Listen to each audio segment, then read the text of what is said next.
Hello प्यारे बच्चों, welcome to our channel SR Gurukul. आज हम लोग class 10th UP board maths का चैप्टर नंबर 2 देखेंगे बेटा। मैथ्स चैप्टर नंबर 2 देखेंगे जो है हमारा पॉलिनोमियल। पॉलिनोमियल स्पेशली होता क्या है इसको जानेंगे। पॉलिनोमियल के पद के बारे में, उनके घात और उससे रिलेटेड कुछ क्वेश्चन देखेंगे जो आपके बोर्ड एग्जाम में आपसे पूछे जा सकते हैं, आपके बोर्ड के लिए इंपॉर्टेंट है, यूपी एग्जाम के लिए। चलिए आइए बच्चों, तो सबसे पहले यहाँ पे डेफिनेशन देखते हैं कि बहुपद होता क्या है। तो एक या एक से अधिक पदों वाला व्यंजक जिसमें चर की घात पूर्णांक अथवा शून्य या धनात्मक हो वो हमारा क्या कहलाता है, बहुपद कहलाता है। यानी कि बहुत सारे टर्म हो उसमें, वो हमारा बहुपद कहलाता है। जैसे 2x² + 3x - 5 ये हमारा कहलाएगा एक बहुपद। 7x - 1 ये एक बहुपद। 4 जिसमें कोई वेरिएबल नहीं है यानी कि कोई चर राशि नहीं है, ये भी हमारा एक बहुपद कहलाएगा। दूसरी बात आती है कि बहुपद के पद क्या क्या होते हैं। ठीक है, बहुपद के पद की बात करेंगे तो सबसे पहले पद क्या होता है। बहुपद का प्रत्येक अलग अलग भाग पद कहलाता है जो प्लस या माइनस से अलग अलग होता है। उदाहरण के तौर पे 2x² + 3x - 5 में अगर हम पद की बात करेंगे तो 2x² एक पद हो गया, 3x - एक पद हो गया, 5 एक पद हो गया। फिर नेक्स्ट बात करेंगे गुणांक किसे कहते हैं। किसी पद में चर के साथ जुड़ा हुआ संख्यात्मक भाग गुणांक कहलाता है। मतलब किसी भी चर राशि के साथ जो संख्या जुड़ी होगी वो हमारा क्या कहलाएगा, गुणांक कहलाएगा। जैसे 2x² में 2 हमारा जो हो गया गुणांक हो गया, 3x में 3 हमारा एक गुणांक हो गया। नेक्स्ट आ जाता है स्थिर पद, यानी कि कांस्टेंट टर्म क्या होता है। वह पद जिसमें कोई चर ना हो, यानी कि जिस पद में कोई चर नहीं होता है उसे स्थिर पद कहा जाता है। जैसे 2x² - 3x - 5 में अगर हम स्थिर पद की बात करेंगे तो -5 जो है हमारा वो क्या कहलाएगा, कांस्टेंट टर्म कहलाएगा। चलिए बच्चा, नेक्स्ट है हमारा बहुपद की घात, डिग्री ऑफ पॉलिनोमियल जिसको हम लोग बोलते हैं। शून्य बहुपद अगर बात करेंगे तो घात परिभाषित नहीं होती है शून्य बहुपद में। स्थिर बहुपद में यानी कि कांस्टेंट टर्म में हम बात करेंगे तो घात क्या हो गया, शून्य होगा। रैखिक बहुपद, कोई भी रैखिक बहुपद जो ax + b के फॉर्म में है उसमें x की घात क्या है, 1 है, यानी कि ये एक घात वाला होगा।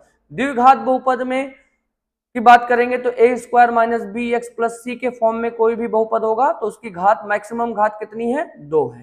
त्रिघात बहुपद की बात करेंगे तो ax³ + bx² + cx + d में हम घात जो सबसे मैक्सिमम यहाँ पे 3 है, तो यानी कि ये त्रिघात बहुपद है। चलिए बेटा आगे बढ़ते हैं। अब बात करेंगे बहुपद के शून्यक की बात करेंगे। शून्यक क्या होता है, तो x का वह मान जिसके लिए बहुपद px मतलब कोई भी इक्वेशन बहुपद हो अगर 0 हो जाता है तो उस बहुपद का शून्यक कहलाता है। मतलब x का जो मान हम अगर किसी में पुट कर देते हैं तो उससे जो वैल्यू हमें प्राप्त होती है वो हमारा शून्यक कहलाता है। जैसे एग्जांपल के तौर पे यदि px = x - 2 है तो x = 2 इसका शून्यक होगा, क्योंकि px में x की वैल्यू 2 रखने पे ये पूरा इक्वेशन क्या हो जाएगा, 0 हो जाएगा। तो 0 हमारा क्या हो गया, एक शून्यक हो गया। नेक्स्ट आता है अलजेब्रिक मेथड से आपको चीजों को सॉल्व करना होता है। तो बीजगणितीय विधि से शून्यक निकालना, आपसे अगर पूछा जाए एग्जाम में कि बीजगणितीय विधि से हमको शून्यक निकालना है तो px = 0 मानकर बहुपद को हल करते हैं। ठीक है, जो भी इक्वेशन होगा उसको px = 0 रख दीजिए, उनके गुणनखंड करके x के मान ज्ञात करते हैं। जैसे एग्जाम्पल यहाँ पे देखिएगा, x² - 5x + 6, तो यहाँ पे 6 के ऐसे दो फैक्टर बनाने हैं जिनको जोड़ने या गुणा करने पे हमारी वैल्यू कितनी आ जाए, जोड़ने या घटाने पे हमारी वैल्यू 5 आ जाए। तो यहां पे देखिएगा इसके दो फैक्टर 3 दूना 6 होते हैं, 3 और 2 जोड़ने पे हमारे 5 बन जाते हैं। तो इसको हम इस तरीके से सॉल्व कर लेंगे बेटा, देखिएगा। तो इसको हम लोग 2 + 3x - +6 x² - 2x - 3x और +6, तो यहाँ x कॉमन ले लीजिए, x - 2 और यहाँ पे -3 कॉमन ले लीजिए, x -2, तो यहाँ पे आ गया x -2 एक ब्रैकेट में, x -3 एक ब्रैकेट में। तो ये 2 और 3 जो हो गया हमारे शून्यक कहलाएंगे। ठीक है बेटा, आई होप समझ में आ रहा होगा आप लोगों को। नेक्स्ट है ग्राफ द्वारा शून्यक ज्ञात करना। ठीक है, तो बहुपद के ग्राफ में जहां x अक्ष को काटता है, मतलब जो भी ग्राफ कर्व जो भी बनेगा x अक्ष को काटता या छूता है, उस बिंदुओं के x निर्देशांक ही बहुपद के शून्यक होते हैं। यानी जहां y 0 होता है वही शून्यक कहलाता है। मान लीजिए एक हमारे पास ऐसे कोई ग्राफ है, ठीक, तो यहाँ पे आप देखेंगे ये हमारे क्या कहलाएंगे, शून्यक कहलाएंगे। मतलब x पॉइंट, y पॉइंट नहीं, x पॉइंट हमारा शून्यक कहलाएगा। ठीक है, या कोई ऐसे ग्राफ बना हुआ है इस तरीके से, तो यहां पे देखेंगे तो ये आपके जितने भी पॉइंट x एक्स पे हैं वो सब हमारे क्या कहलाएंगे, शून्यक कहलाएंगे। चलिए ग्राफ और शून्यक की बात करेंगे। जहां x को काटता है वही शून्यक कहलाता है, ये आपने अभी देख लिया बेटा। रेखीय बहुपद में अगर रेखीय बहुपद होगा तो उसका शून्यक 1 होगा, द्विघात बहुपद होगा तो अधिकतम शून्यक 2 होंगे, त्रिघात बहुपद होंगे तो अधिकतम शून्यक 3 होंगे बच्चों। ठीक, आगे बढ़ते हैं। नेक्स्ट, शून्यक या गुणांकों का संबंध आपसे एग्जाम में पूछता भी है, इस पे प्रश्न भी आते हैं। तो अगर द्विघात बहुपद है हमारा तो उसमें जो शून्यक और उनके गुणांकों का संबंध होगा वो कुछ इस तरीके से होगा बेटा। अगर हमारा यहाँ पे द्विघात समीकरण है तो ए अल्फा एंड बीटा ये हमारे एक दो शून्यकों का योग होगा और अल्फा इंटू बीटा यानी कि गुणांक होगा। तो यहाँ पे देखेंगे अल्फा प्लस बीटा के लिए क्या आएगा आपका, -b/a, और अल्फा इंटू बीटा के लिए आपका आएगा c/a। ठीक, त्रिघात बहुपद होगा, अगर इस तरीके से कोई बहुपद आता है तो उसमें alpha plus beta plus gamma जो आपका होगा वो आपका -b/a होगा। Alpha beta plus beta gamma plus gamma alpha, इस तरीके से आपका c/a उनके गुणांक होंगे, और alpha into beta into gamma -d/a होगा बच्चों। ठीक, अगर आपका रैखिक बहुपद होगा, मान लीजिए ax प्लस b के फॉर्म में होगा, तो इसमें एक शून्यक होगा, यानी कि जो शून्यक आएगा शून्यकों का योग alpha plus beta is equal to -b/a होगा। ठीक, चल फिर आपसे पूछ सकता है गुणनखंड प्रमेय, फैक्टर थ्योरम। यदि PA इक्वल टू 0 तो x माइनस a हमारा क्या कहलाएगा, px का एक गुणनखंड कहलाएगा। यही हमारा फैक्टर थ्योरम है। आगे चल के इसमें सवाल भी लगाएंगे। रिमाइंडर थ्योरम की बात आएगी तो यदि px को x माइनस a से भाग दें तो शेषफल जो हमारा PA डायरेक्ट प्राप्त होगा वो हमारा रिमाइंडर थ्योरम के थ्रू होगा। बहुपद का विभाजन हम देखेंगे, भाज्य बराबर भाजक गुणे भागफल प्लस शेष। ठीक, तो ये आगे चल के हम सवाल इस पे देखेंगे बच्चा।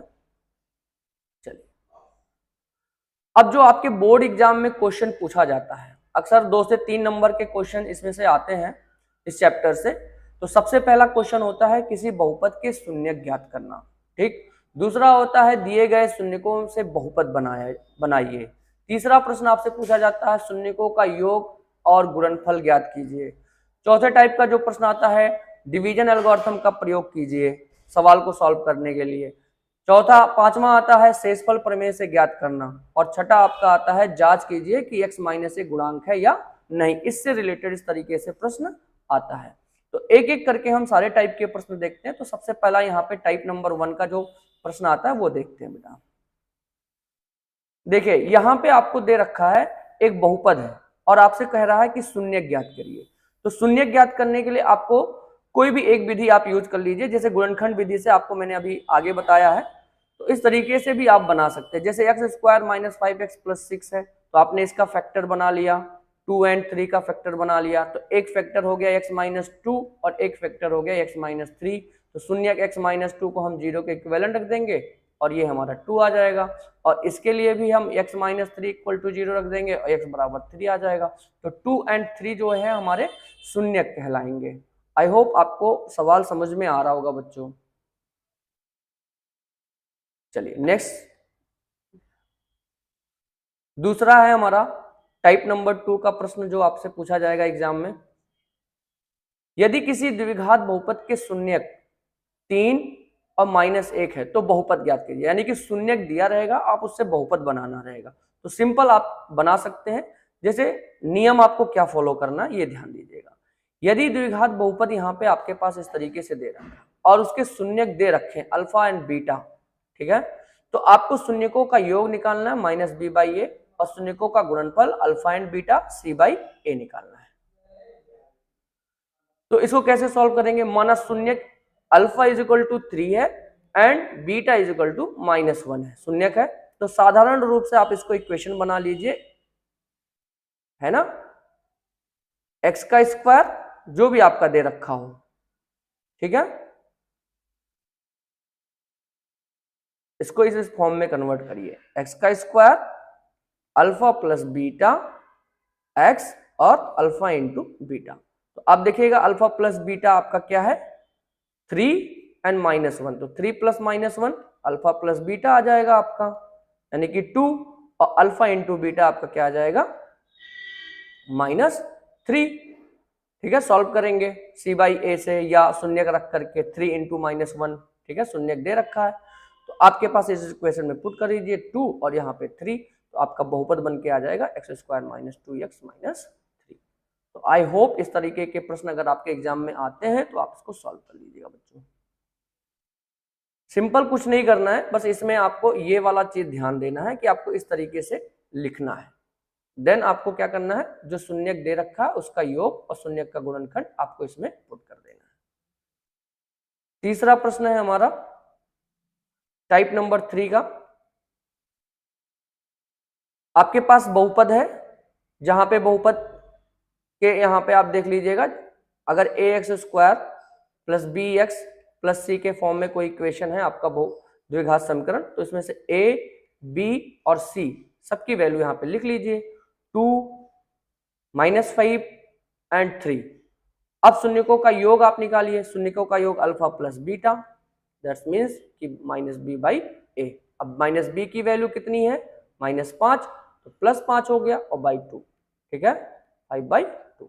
शून्यकों का गुणनखंड देख लीजिए आपका अल्फा इंटू बीटा c/a, ठीक, तो c की वैल्यू 3, a की वैल्यू 2, 3/2, तो अल्फा इंटू बीटा आपका आ जाएगा 3/2। तो योग फल आपका ये आ गया, गुणनफल ये आ गया। तो ये टाइप नंबर 3 के प्रश्न हो गए। आप टाइप नंबर 3 यहाँ पे देख सकते हैं किस तरीके का आपका था। चलिए यहाँ पे आप टाइप नंबर 3 देखिए, शून्यकों का योग और गुणनफल ज्ञात करना, ठीक। चलिए आई होप आपको समझ में आ रहा होगा बच्चों।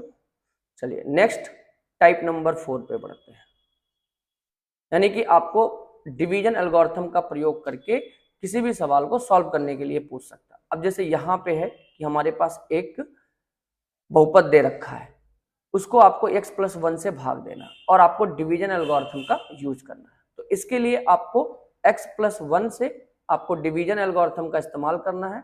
2x² क्यूब 3x² - x + 5, ठीक। तो सिंपल आप एक वैल्यू लीजिए कोई भी, जैसे आपको लॉन्ग डिवीजन मेथड ही यूज करना है, ठीक है। पहले पद को भाग देना है, देखिए यहाँ पे किस तरीके से भाग दिया गया है। तो यहाँ पे हमने 2x² से भाग दिया, ठीक है, लेके जाते। तो 2x² को यहाँ पे मल्टीप्लाई करिए, 2x का क्यूब प्लस 2x², सॉल्व करिए, माइनस करिए, यहाँ से ये कैंसिल, यहाँ पे इसको घटाएंगे, प्लस माइनस माइनस, यहाँ पे x², देन यहाँ पे x। अब यहाँ पे x² काटना है तो आपको किससे भाग देना है, प्लस x से भाग दीजिए। तो यहाँ पे आ जाएगा x² और माइनस प्लस x, इसको घटाइए आप, यहां से ये कैंसिल हो जाएगा, ये माइनस हो जाएगा, तो माइनस माइनस प्लस यानी कि -2x, देन आपको 5 बताना है। अब यहाँ पे -2 से करिए, -2 से यहाँ पे -2x² और -2, यहाँ पे आप इसको करिए, ये प्लस माइनस कट जाएगा, माइनस माइनस प्लस यानी कि 7, ठीक। तो इस तरीके से आपका यहाँ पे सॉल्व हो गया। अब इसको आपको डिवीजन एल्गोरिथम में इस तरीके से लिख देना बच्चों। चलिए आगे है अब आपको एक नियम पता है, भाज्य बराबर क्या होता है, भाज्य बराबर भाजक गुणे भागफल प्लस शेष। तो भाजक आपका क्या हो गया, x प्लस 1, भागफल कितना हो गया 2x का स्क्वायर प्लस x माइनस 2 और प्लस शेष। तो ये आपका भाज्य आ जाएगा बच्चों। ठीक, आई होप आपको समझ में आ रहा होगा। इस तरीके से ही आपको एग्जाम में करने हैं। ठीक, यहां पे देखिए एज इट इज आपको वही आंसर मिलेगा। ठीक है, यहां पे देखिए ये आपका क्वेश्चन भागफल और ये आपका रिमाइंडर। ठीक, तो फाइनल आंसर जो आपको मिला ये कुछ इस तरीके से मिला है बच्चों। अब ये मैंने यहाँ पे स्टेप बाय स्टेप करके दिखाया था, पर आपको उसकी नीड नहीं है, स्टेप बाय स्टेप मैंने यहाँ पे सॉल्व कर दिया। ठीक है, ये आप नोट कर लीजिएगा। तो इस तरीके से आपके सारे सवाल सॉल्व होंगे। चलिए आगे बढ़ते हैं बच्चों।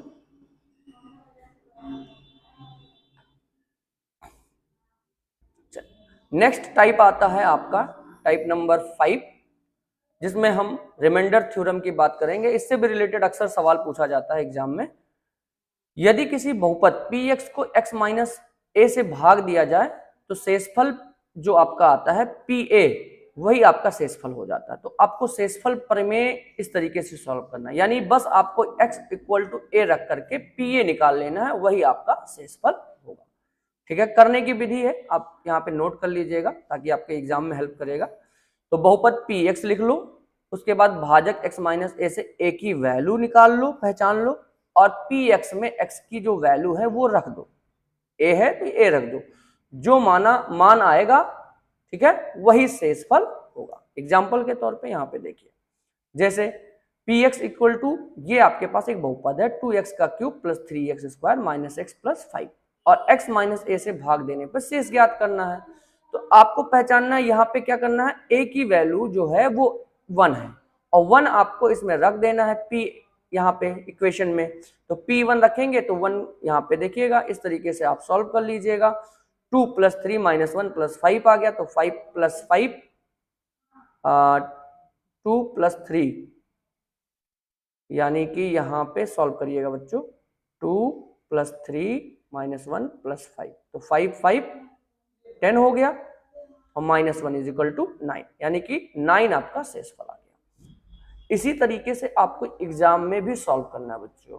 तो आई होप आपको ये सारे कॉन्सेप्ट समझ में आ रहे होंगे, तो आप इनका अप्लाई करिएगा अपने एग्जाम में बच्चों, अच्छे से पढ़ के जाइएगा।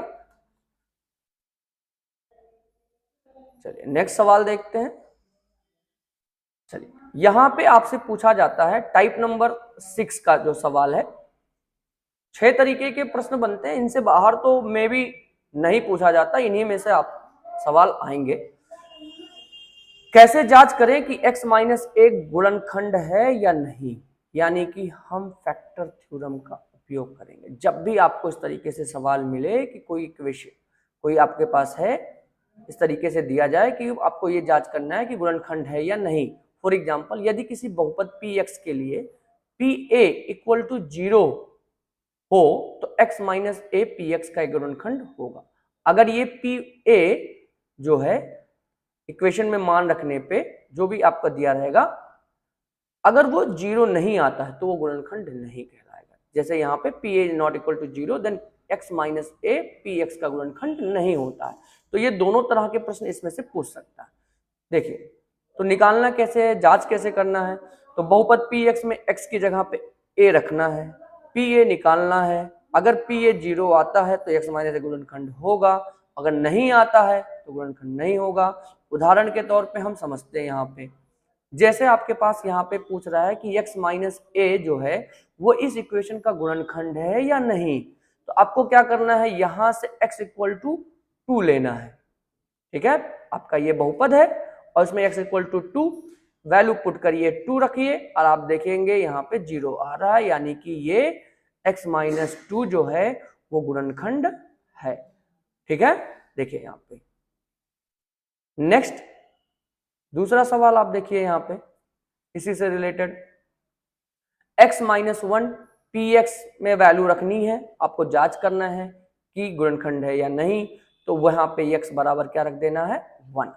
तो यहाँ पे 1 की वैल्यू पुट कर देनी है और देखना है कि p1 कितना आ रहा है 6, यानी कि p1 is not equal to 0, that's means कि x minus A P X का गुणनखंड नहीं है। ठीक है बच्चों, याद रखिएगा इन सब चीजों को। आपको एग्जाम में कैसे लिखना है, आप फॉर्मेट देखिएगा कि गुणनखंड का प्रमेय लिख लीजिएगा, पी ए निकाल लीजिएगा, जो भी निष्कर्ष आता है वो गुणनखंड है, अगर ये निष्कर्ष आता है तो वो गुणनखंड नहीं है। आई होप आपको अच्छे से समझ में आ गया होगा बच्चों, आप इसको एक बार जरूर पढ़ के जाएं एग्जाम में, इससे 3 नंबर के क्वेश्चन तो कहीं नहीं गए हैं, 3 से 4 नंबर जरूर आते हैं एग्जाम में। ठीक है बच्चों, तो मिलते हैं नेक्स्ट वीडियो में, तब तक के लिए धन्यवाद।